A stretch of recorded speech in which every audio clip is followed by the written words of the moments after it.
ಇದು ನನ್ನ ಕೊನೆಯ ಚುನಾವಣೆ, ಇನ್ನು ಮುಂದೆ ನಾನು ಸ್ಪರ್ಧಿಸೋದಿಲ್ಲ ಅನ್ನುವ ಹೇಳಿಕೆಗಳು ರಾಜಕೀಯದಲ್ಲಿ ಕಾಮನ್. ಅದೇ ರೀತಿ ಈ ಬಾರಿ ಕೂಡ ಇಂತಹದ್ದೇ ಲೆಕ್ಕಾಚಾರದ ಡೈಲಾಗ್ ಹೊಡೆದಿದ್ದ ನಾಯಕರು ಮತ್ತೆ ತೊಡೆತಟ್ಟಿ ಕಣಕ್ಕಿಳಿತಾ ಇದ್ದಾರೆ. ಅದಕ್ಕೆ ಹೊಸ ಸೇರ್ಪಡೆ ಕಾಂಗ್ರೆಸ್ನ ಅಗ್ರ ನಾಯಕಿ ಸೋನಿಯಾ ಗಾಂಧಿ.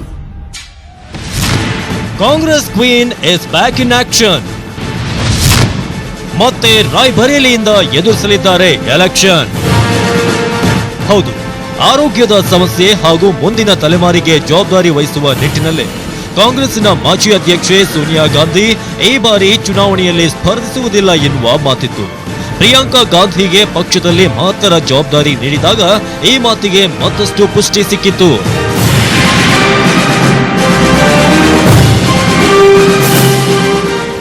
ಆದರೆ ಕಾಂಗ್ರೆಸ್ ಈಗ ತನ್ನ ಮೊದಲ ಅಧಿಕೃತ ಪಟ್ಟಿಯನ್ನ ರಿಲೀಸ್ ಮಾಡಿದ್ದು, ಅದರಲ್ಲಿ ಸೋನಿಯಾ ಹೆಸರು ರಾಯ್ಬರೇಲಿಯಿಂದ ಫಿಕ್ಸ್ ಆಗಿದೆ. ಆ ಮೂಲಕ ಮೋದಿ ಬಿರುಗಾಳಿಗೆ ಲಗಾಮು ಹಾಕಲೇಬೇಕು ಎಂದು ಕಾಂಗ್ರೆಸ್ ಕ್ವೀನ್ ಶಪಥ ಮಾಡಿದಂತಿದೆ. ಮೋದಿ ಹವಾ ಜೋರಾಗಿದ್ದ 2014ರಲ್ಲೇ ಬಿಜೆಪಿಯ ಅಭ್ಯರ್ಥಿ ಅಜಯ್ ಅಗರ್ವಾಲ್ ಅವರನ್ನ 3.5 ಲಕ್ಷ ಮತಗಳ ದಾಖಲೆ ಅಂತರದಿಂದ ಬಗ್ಗು ಬಡಿದಿದ್ದ ಸೋನಿಯಾ ಶಕ್ತಿ ಎಲ್ಲರಿಗೂ ತಿಳಿದಿದೆ. ಹಾಗಾಗಿ 2004ರಿಂದ ಸೋಲೆ ಕಾಣದ ಸೋನಿಯಾ ಕ್ಷೇತ್ರವನ್ನ ಬಿಟ್ಟುಕೊಡುವ ರಿಸ್ಕ್ ಅನ್ನ ಕಾಂಗ್ರೆಸ್ ತೆಗೆದುಕೊಳ್ತಿಲ್ಲ.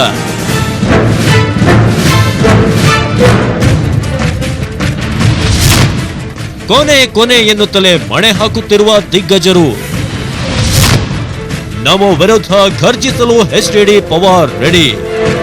ಇನ್ನು ಎನ್ಸಿಪಿ ಮುಖ್ಯಸ್ಥ ಶರದ್ ಪವಾರ್ ಕೂಡ ಇನ್ನೂ ಚುನಾವಣಾ ರಾಜಕೀಯದಿಂದ ದೂರ ಎಂದಿದ್ದವರು. ಆದರೆ ಆ ಯೋಚನೆಗೆ ಬ್ರೇಕ್ ಹಾಕಿ ಮಹಾರಾಷ್ಟ್ರದ ಮಾಢಾದಿಂದ ಸ್ಪರ್ಧಿಸುತ್ತಿದ್ದಾರೆ. ಇನ್ನು ನಮ್ಮ ದೊಡ್ಡಗೌಡರು ಕೂಡ ಒಮ್ಮೆ ಬೆಂಗಳೂರು ಉತ್ತರ, ಒಮ್ಮೆ ಮೈಸೂರು, ಒಮ್ಮೆ ಚಿಕ್ಕಬಳ್ಳಾಪುರ ಎನ್ನುವ ಹೆಸರುಗಳನ್ನ ತೇಲಿ ಬಿಡುತ್ತಾ ಒಂದು ರೀತಿಯ ಪೊಲಿಟಿಕಲ್ ಸ್ಟ್ರಾಟಜಿ ಗೇಮ್ ಆಡ್ತಿದ್ದಾರೆ.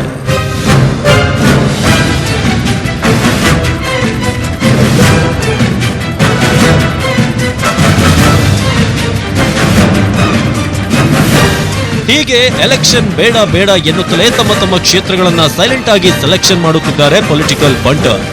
ಆದ್ರೆ ಇವರೆಲ್ಲ ಎಷ್ಟರ ಮಟ್ಟಿಗೆ ಮೋದಿ ಎನ್ನುವ ಐರಾವತವನ್ನ ಕಟ್ಟಿ ಹಾಕ್ತಾರೋ ಕಾದು ನೋಡಬೇಕು. Avinash Yuvan, election war room, news 18 Kannada.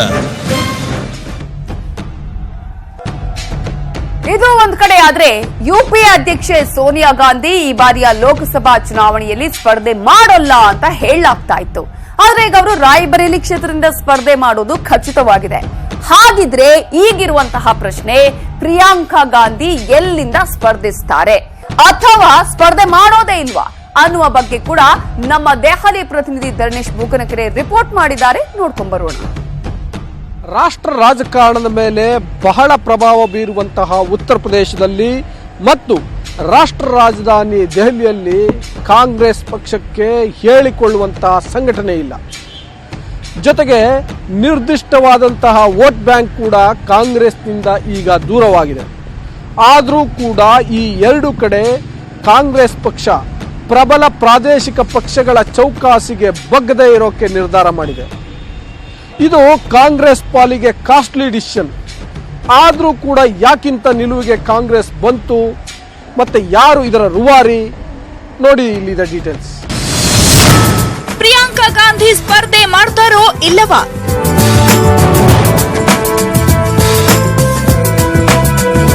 ನಿನ್ನೆವರೆಗೂ Sonia Gandhi ಸ್ಪರ್ಧೆ ಮಾಡ್ತಿದ್ದ ರಾಯ್ಬರೇಲಿ ಕ್ಷೇತ್ರದಿಂದ ಈ ಬಾರಿ ಪ್ರಿಯಾಂಕಾ ಗಾಂಧಿ ಸ್ಪರ್ಧೆ ಮಾಡ್ತಾರೆ ಅಂತ ಹೇಳಲಾಗ್ತಿತ್ತು.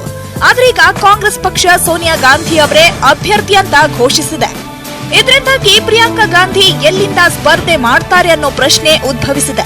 ಜೊತೆಗೆ ಸ್ಪರ್ಧೆ ಮಾಡ್ತಾರೋ ಇಲ್ಲವೋ ಎನ್ನುವ ಚರ್ಚೆ ಕೂಡ ಶುರುವಾಗಿದೆ.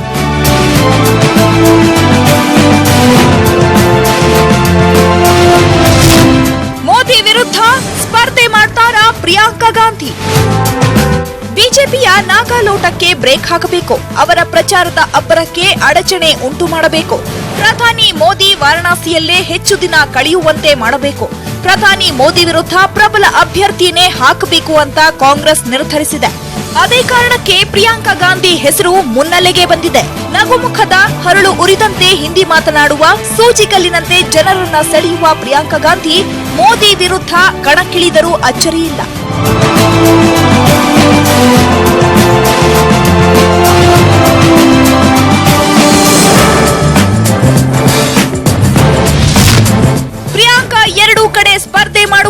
ಸಾಧ್ಯತೆ.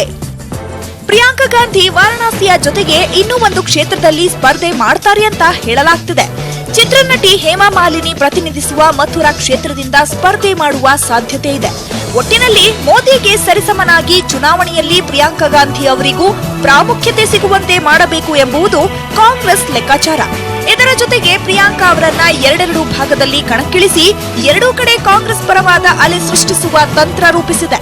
ಹಾಗಾಗಿ ಪ್ರಿಯಾಂಕಾ ಗಾಂಧಿ ವಾರಣಾಸಿ ಜೊತೆಗೆ ಇನ್ನೊಂದು ಕ್ಷೇತ್ರದಿಂದಲೂ ಸ್ಪರ್ಧೆ ಮಾಡ್ತಾರೆ.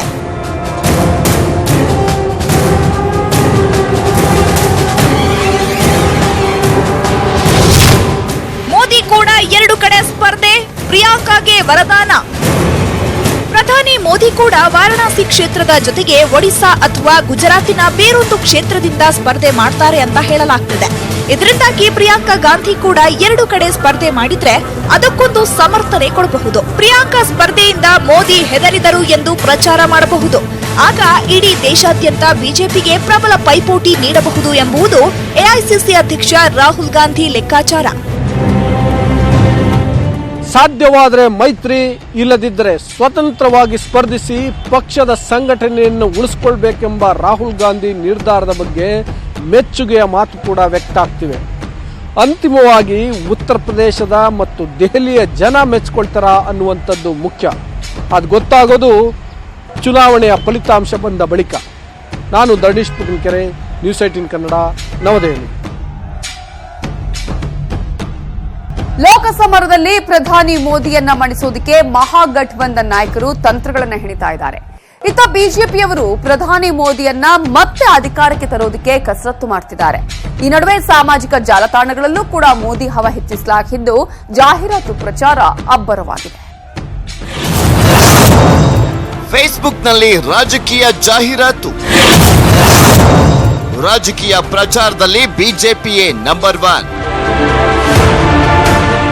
ಎಸ್, ಯುವ ಸಮೂಹ ಹೆಚ್ಚು ಸಕ್ರಿಯವಾಗಿರುವಂತಹ ಸಾಮಾಜಿಕ ಜಾಲತಾಣ ದೈತ್ಯ ಫೇಸ್ಬುಕ್ನ ರಾಜಕೀಯ ಜಾಹೀರಾತು ವೆಚ್ಚದಲ್ಲಿ ಬಿಜೆಪಿಯೇ ಅಗ್ರಸ್ಥಾನದಲ್ಲಿದೆ. ಭಾರತದಲ್ಲಿ ರಾಜಕೀಯ ಪಕ್ಷಗಳು ಪ್ರಚಾರಕ್ಕಾಗಿ ಕಳೆದ 1 ತಿಂಗಳು ಫೇಸ್ಬುಕ್ ಜಾಹೀರಾತಿಗೆ ಸುಮಾರು 4 ಕೋಟಿ ರೂಪಾಯಿ ಖರ್ಚು ಮಾಡಿವೆ. ಫೆಬ್ರವರಿಯಲ್ಲಿ ರಾಜಕೀಯ ಪಕ್ಷಗಳು ನೀಡಿದ ಜಾಹೀರಾತಿನ ಪೈಕಿ ಬಿಜೆಪಿ ಹಾಗೂ ಅದರ ಬೆಂಬಲಿಗರು 50% ಜಾಹೀರಾತನ್ನ ನೀಡಿದ್ದಾರೆ ಎಂದು ಫೇಸ್ಬುಕ್ನ ಆಡ್ ಆರ್ಕೈವ್ ವರದಿಯಲ್ಲಿ ತಿಳಿಸಿದೆ.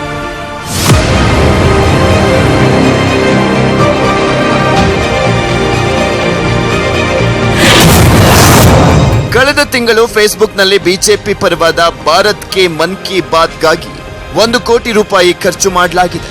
ಕಾಂಗ್ರೆಸ್ ಹಾಗೂ ಅದರ ಬೆಂಬಲಿಗರು 10 ಲಕ್ಷ ರೂಪಾಯಿ ಖರ್ಚು ಮಾಡಿದ್ದಾರೆ. ಅಲ್ಲದೆ ಪ್ರಾದೇಶಿಕ ಪಕ್ಷಗಳು ಫೇಸ್ಬುಕ್ ಜಾಹೀರಾತಿಗಾಗಿ ಬಿಜೆಡಿ, ಎನ್ಸಿಪಿ ಹಾಗೂ ಟಿಡಿಪಿ ಸೇರಿದಂತೆ ಪ್ರಾದೇಶಿಕ ಪಕ್ಷಗಳು 20 ಲಕ್ಷ ರೂಪಾಯಿ ಖರ್ಚು ಮಾಡಿವೆ.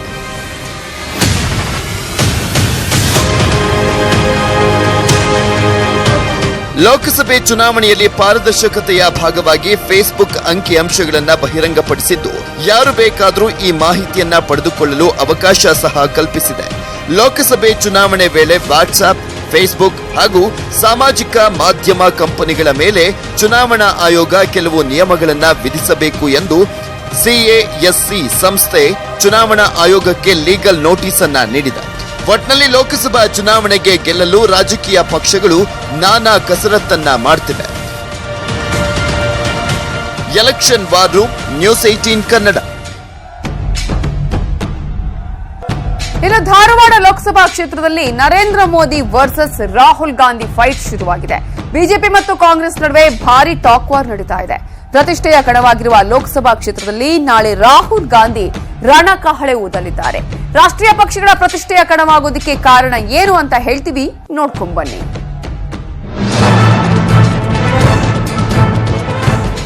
ಧಾರವಾಡ ಲೋಕಸಭಾ ಕ್ಷೇತ್ರದಿಂದಲೇ ನರೇಂದ್ರ ಮೋದಿ ಅವರು ರಾಜ್ಯದಲ್ಲಿ ಬಿಜೆಪಿಯ ಚುನಾವಣಾ ಪ್ರಚಾರ ರ್ಯಾಲಿಗೆ ರಣಕಹಳೆಯನ್ನ ಊದಿಯಾಗಿದೆ. ಈಗ ಕಾಂಗ್ರೆಸ್ ಪಕ್ಷದ ಸರದಿ.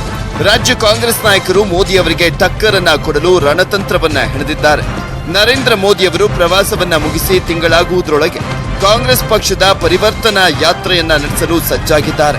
ನಾಳೆ ಎಐಸಿಸಿ ಅಧ್ಯಕ್ಷ ರಾಹುಲ್ ಗಾಂಧಿ ಕಾಂಗ್ರೆಸ್ ಚುನಾವಣಾ ಪ್ರಚಾರಕ್ಕೆ ಗಂಡು ಮೆಟ್ಟಿದ ನೆಲದಲ್ಲಿ ಶಂಖನಾದವನ್ನ ಮೊಳಗಿಸಲಿದ್ದಾರೆ.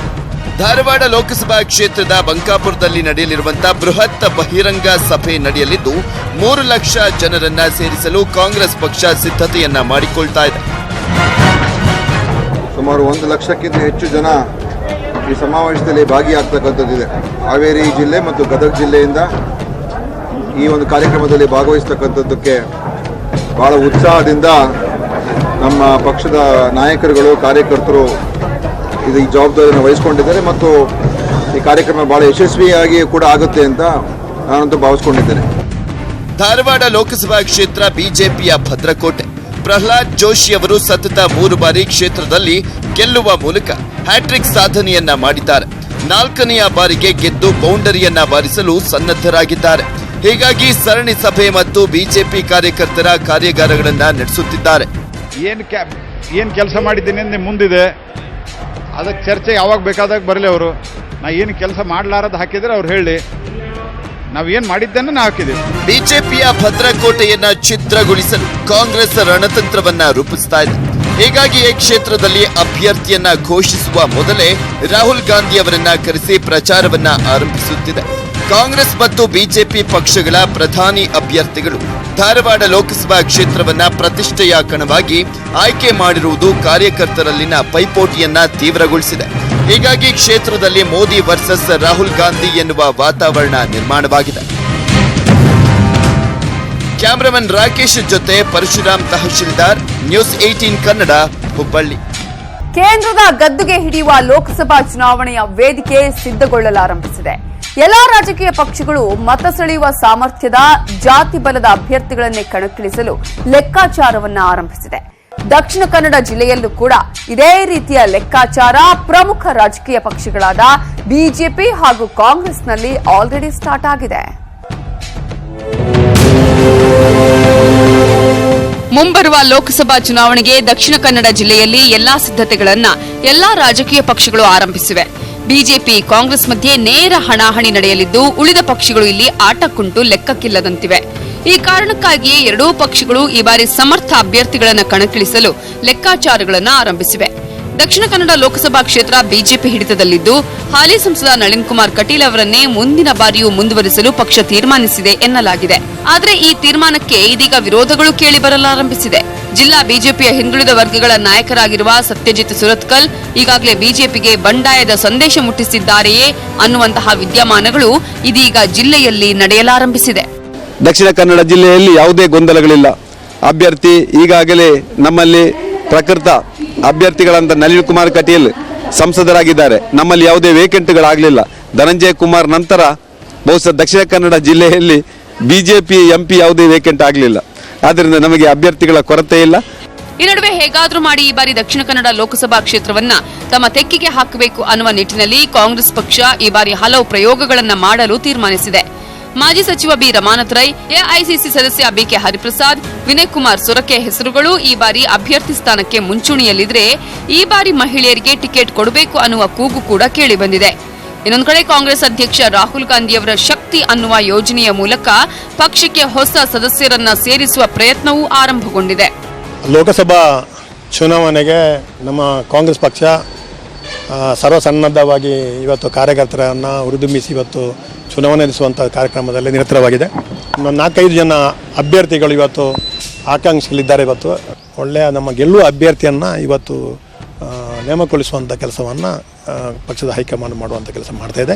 ಒಟ್ಟಾರೆಯಾಗಿ ಈ ಬಾರಿ ದಕ್ಷಿಣ ಕನ್ನಡ ಲೋಕಸಭಾ ಕ್ಷೇತ್ರದಲ್ಲಿ ಕಾಂಗ್ರೆಸ್ ಮತ್ತು ಬಿಜೆಪಿ ಪಕ್ಷಗಳಿಗೆ ಬಂಡಾಯದ ಬಿಸಿ ತಟ್ಟುವ ಎಲ್ಲಾ ಲಕ್ಷಣಗಳು ಗೋಚರಿಸಲಾರಂಭಿಸಿದೆ. ಅಲ್ಲದೆ ಈ ಬಾರಿ ಕಾಂಗ್ರೆಸ್ ಪಕ್ಷ ಜಾತಿ ಬಲದ ಅಭ್ಯರ್ಥಿಯನ್ನ ಕಣಕ್ಕಿಳಿಸುವ ಸಾಧ್ಯತೆಯೂ ಹೆಚ್ಚಾಗಿದೆ. ಅಜಿತ್, ನ್ಯೂಸ್ 18 ಕನ್ನಡ, ಪುತ್ತೂರು. ಎಲೆಕ್ಷನ್ ಅಂದ್ಮೇಲೆ ಪ್ರತಿ ಕ್ಷಣ ಪ್ರತಿದಿನ ಸಾಕಷ್ಟು ಬೆಳವಣಿಗೆಗಳು ಆಗ್ತಾನೆ ಇರುತ್ತೆ. ಹಾಗಾದ್ರೆ ರಾಜಕೀಯ ಬೆಳವಣಿಗೆಗಳು ಏನೇನು ಆಗಿದೆ ಅನ್ನೋದನ್ನ ನೋಡೋಣ ಎಲೆಕ್ಷನ್ ಎಕ್ಸ್ಪ್ರೆಸ್ ಅಲ್ಲಿ. ಉತ್ತರ ಪ್ರದೇಶದಲ್ಲಿ ಎಸ್ಪಿ 6 ಕ್ಷೇತ್ರಗಳಿಗೆ ಅಭ್ಯರ್ಥಿಗಳನ್ನ ಘೋಷಣೆ ಮಾಡಿದೆ. ಮೇನ್ಪುರಿಯಿಂದ ಮುಲಾಯಂ ಸಿಂಗ್ ಯಾದವ್, ಬದೌನ್ನಿಂದ ಧರ್ಮೇಂದ್ರ ಯಾದವ್, ಫಿರೋಜಾಬಾದ್ನಿಂದ ಅಕ್ಷಯ್ ಯಾದವ್, ಇತವಾಹ್ನಿಂದ ಕಮಲೇಶ್ ಕಟೋರಿಯಾ, ರಾಬರ್ಟ್ಗಂಜ್ನಿಂದ ಭಾಯಿಲಾಲ್ ಕೋಲ್, ಬೆಹ್ರಚ್ನಿಂದ ಶಬೀರ್ ಅಹಮದ್ ಬಾಲ್ಮೀಕಿ ಹೆಸರು ಬಿಡುಗಡೆ ಮಾಡಲಾಗಿದೆ. ಬಿಜೆಪಿ ನಾಯಕರೊಂದಿಗಿನ ತೀವ್ರ ಭಿನ್ನಾಭಿಪ್ರಾಯದ ಹೊರತಾಗಿಯೂ ಬಿಜೆಪಿ ಬಂಡಾಯ ಸಂಸ್ಥರಾಗಿರುವ ಶತ್ರುಘ್ನ ಸಿನ್ಹಾ ಅವರು ಈ ಚುನಾವಣೆಯಲ್ಲಿ ಪಾಟ್ನಾ ಸಾಹಿಬ್ ಲೋಕಸಭಾ ಕ್ಷೇತ್ರದಿಂದಲೇ ಕಣಕ್ಕಿಳಿಯುವುದಾಗಿ ಘೋಷಣೆ ಮಾಡಿದ್ದಾರೆ. ಪರಿಸ್ಥಿತಿ ಏನೇ ಆದರೂ ಪಕ್ಷದ ನಿರ್ಧಾರ ಯಾವುದೇ ಆಗಿರಲಿ, ನಾನು ಪಾಟ್ನಾ ಸಾಹಿಬ್ ಕ್ಷೇತ್ರದಿಂದಲೇ ಕಣಕ್ಕಿಳಿತೇನೆ ಅಂತ ಹೇಳಿ ಶತ್ರುಘ್ನ ಸಿನ್ಹಾ ಹೇಳಿದ್ದಾರೆ. ಮಧ್ಯಪ್ರದೇಶ ಸಿಎಂ ಶಿವರಾಜ್ ಸಿಂಗ್ ಚೌಹಾಣ್ ತುಮಕೂರಿನ ಸಿದ್ದಗಂಗಾ ಮಠಕ್ಕೆ ಭೇಟಿ ಕೊಟ್ಟಿದ್ರು. ಈ ವೇಳೆ ಮಹಾಗಠಬಂಧನ್ ವಿರುದ್ಧ ಕಿಡಿಕಾರಿದ್ರು. ದೇಶಕ್ಕೆ ಪ್ರಧಾನಿ ಮೋದಿ ಅವರು ಉತ್ತಮ ಆಡಳಿತ ಕೊಟ್ಟು ನವಭಾರತ ನಿರ್ಮಾಣಕ್ಕೆ ಮುಂದಾಗಿದ್ದು, ಅವರ ಆಡಳಿತ ಸಹಿಸದ ಕಾಂಗ್ರೆಸ್ ಸೇರಿದಂತೆ ಕೆಲ ಪಕ್ಷಗಳು ಮಹಾಗಠಬಂಧನ್ ರಚಿಸಿಕೊಂಡಿವೆ. ಅದು ಮಹಾಗಠಬಂಧನ್ ಅಲ್ಲ, ಸ್ವಾರ್ಥ ಬಂಧನ್ ಅಂತ ಟೀಕಿಸಿದ್ರು. ಗುಜರಾತ್ನಲ್ಲಿ ಮತ್ತೊಂದು ಕಾಂಗ್ರೆಸ್ ವಿಕೆಟ್ ಪತನವಾಗಿದ್ದು, ಹಿರಿಯ ಕಾಂಗ್ರೆಸ್ ನಾಯಕ ಜವಾಹರ್ ಚೌಡಾ ಶಾಸಕ ಸ್ಥಾನಕ್ಕೆ ರಾಜೀನಾಮೆ ಕೊಟ್ಟಿದ್ದಾರೆ. ಮನವದರ್ ಕ್ಷೇತ್ರದಿಂದ 4 ಬಾರಿ ಕಾಂಗ್ರೆಸ್ ಶಾಸಕರಾಗಿ ಆಯ್ಕೆಯಾಗಿದ್ದ ಚೌಡಾ ಅವರು ಇವತ್ತು ಗುಜರಾತ್ ವಿಧಾನಸಭೆ ಸ್ಪೀಕರ್ ರಾಜೇಂದ್ರ ತ್ರಿವೇದಿ ಅವರ ನಿವಾಸಕ್ಕೆ ತೆರಳಿ ರಾಜೀನಾಮೆ ಪತ್ರ ಸಲ್ಲಿಸಿದ್ದಾರೆ. ಇದರೊಂದಿಗೆ ಕಳೆದ ಕೆಲವು ತಿಂಗಳಲ್ಲಿ 3 ಕಾಂಗ್ರೆಸ್ ಶಾಸಕರು ರಾಜೀನಾಮೆ ಕೊಟ್ಟಂತಾಗಿದೆ. ತೆಲುಗು ದೇಶಂ ಪಕ್ಷದ ಮಾಜಿ ಶಾಸಕಿ ಹಾಗೂ ನಟಿ ಜಯಸುಧಾ ತಮ್ಮ ಪುತ್ರ ನಿಹಾರ್ ಕಪೂರ್ ಜೊತೆ ವೈಎಸ್ಆರ್ ಕಾಂಗ್ರೆಸ್ ಸೇರ್ಪಡೆಯಾಗಿದ್ದಾರೆ. ದಾರಾಬಾದ್ನ ಲೋಟಸ್ ಪಾಂಡ್ನಲ್ಲಿ ಪಕ್ಷದ ಮುಖ್ಯಸ್ಥ ಜಗನ್ಮೋಹನ್ ರೆಡ್ಡಿ ನೇತೃತ್ವದಲ್ಲಿ ಜಯಸುಧಾ ಮತ್ತವರ ಪುತ್ರ ವೈಎಸ್ಆರ್ ಕಾಂಗ್ರೆಸ್ ಸೇರಿದರು.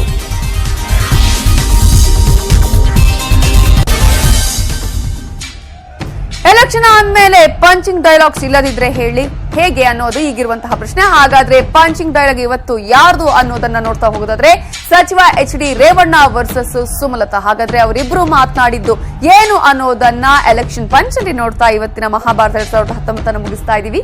ನೋಡ್ತಾ ಇರಿ ನ್ಯೂಸ್ 18 ಕನ್ನಡ, ಜಾಲ ನಮ್ಮದು, ಬಲ ನಿಮ್ಮದು. ನಾನು ಆ ಥರ ಉದ್ದೇಶ ಇಟ್ಕೊಂಡು ಹೇಳಿಲ್ಲ, ಅವ್ರು ಆ ಥರ ಬಂದ್ರಲ್ಲ ಯಾತಿಕೆ ಅಂತ ನನಗೆ ಗೊತ್ತಿಲ್ಲ ಅಷ್ಟೇ ಅಂತ ಹೇಳಿದಷ್ಟೆ. ನಾನೇನು ಆ ಥರ ದುರುದ್ದೇಶ ಇಟ್ಕೊಂಡು ಹೇಳಿಲ್ಲ. ನಾನು ಹೇಳಿರೋದು ಒಂದು ನಮ್ಮ ಸಂಸ್ಕೃತಿ ಇದರಲ್ಲಿ ಹೇಳಿರೋದಷ್ಟೇ. ನನಗೇನು ಆ ಥರ ಬೇರೆ ಥರ ಅರ್ಥ ಇಲ್ಲ. ನಾನು ಬೈದಿಲ್ಲ, ನಾನು ಯಾಕೆ ಬೈಯಕ್ಕೆ ಹೋಲವ್ರನ್ನ? ನಾನು ಯಾಕೆ ಬೈಯಕ್ಕೆ ಹೋಲ್ರಿ? ಈಗ ಗೋ ಬ್ಯಾಕ್ ಅಂತ ಕುಮಾರಸ್ವಾಮಿ ಗೋ ಬ್ಯಾಕ್ ನಿಖಿಲ್ ಅಂತ ಹೇಳಿದ್ರಲ್ಲ, ಏನಂಗ ನಾವು ಅಲ್ಲ ಯಾರು ಮಾಡಿಸೋರು ಅಂತ ಅವ್ರು ತಿಳ್ಕೊಬೇಕು ನನಗೆ. ಆದ್ರೆ ನೋಡ್ರಿ, ಇದರಿಂದ ಯಾರ್ಯಾರಿದ್ದಾರೆ ಅನ್ನೋದನ್ನ ಕಾಲ ಬಂದಾಗ ಹೇಳ್ತೀನಿ ನಡೀರಿ. ಯಾರ್ಯಾರ ಕೊಡುಗೆ ಏನು ಅಂತ ಗೊತ್ತಿದೆ ನನಗೆ. ನಾನು ರಾಜಕಾರಣದಲ್ಲಿ 30 ವರ್ಷ ರಾಜಕಾರಣದಲ್ಲಿ ನನಗೆ ಯಾರ್ಯಾರ ಕೊಡುಗೆ ಏನು ಈ ರಾಷ್ಟ್ರದಲ್ಲಿ ಏನದು 40 ವರ್ಷ ನಾನು ರಾಜಕೀಯ ನಮ್ಮ ಅಪ್ಪನ ಕಡೆ ಮಾಡಿದ್ದೀನಿ. ನಾನು ಯಾಕೆ ಕ್ಷಮೆ ಕೇಳಕ್ಕೆ ಹೋಗಿ ನಡೀರಿ, ನೀವು ಹೇಳ್ರಿ. ಈಗ ಇದಕ್ಕೆ ನಾನೇನು ಪ್ರತಿಕ್ರಿಯೆ ಕೊಡಲ್ಲ ಬಿಡಿ. ಯಾಕೆಂದರೆ ನಾವೆಲ್ಲ ಮೊದಲಿಂದಾನು ಗೌರವ ಮರ್ಯಾದೆಯಿಂದ ನಡ್ಕೊಂಡು ಬಂದು, ರಾಜಕಾರಣನೇ ಇರಲಿ ಚುನಾವಣೆನೂ ಇರಲಿ, ಅದರಲ್ಲೂ ಒಂದು ಸಂಸ್ಕಾರನ ನಾವು ಒಳ್ಳೆ ಸಂಸ್ಕಾರದಿಂದ ನಡ್ಕೊಂಡು ಹೋಗುವಂಥ ಜವಾಬ್ದಾರಿ ನಮಗಿದೆ. ಯಾಕೆಂದರೆ ನಾವೆಲ್ಲ ಪಬ್ಲಿಕ್ಕಲ್ಲಿರೋವಂಥ ಪರ್ಸ್ನಾಲಿಟೀಸು. ಏನು ಹೇಳಬೇಕು ಅಂತ ನನಗೆ ಗೊತ್ತಾಗ್ತಾ ಇಲ್ಲ. ಅವರು ತಿಳ್ಕೊಬೇಕಾಗಿರೋ ವಿಷಯ ಇದು, ಅವರು ವಿವೇಚನೆಗೆ ಬಿಟ್ಟಿದ್ದು. ಈಗ ಯಾವುದು ಸರಿನೋ ಯಾವ್ದು ತಪ್ಪೋ ಅವ್ರು ತಿಳ್ಕೊಬೇಕು. ನಾನು ಅವ್ರಿಗೆ ಹೇಳೋಕ್ಕೆ ನಾನು ಯಾರು? ನಿಜವಾಗ್ಲೂ ನಾನು ಯಾರು ಹೇಳಿ? ನಂದೇನು ಅಂತ ನಾನು ನೋಡ್ಕೋತೀನಿ.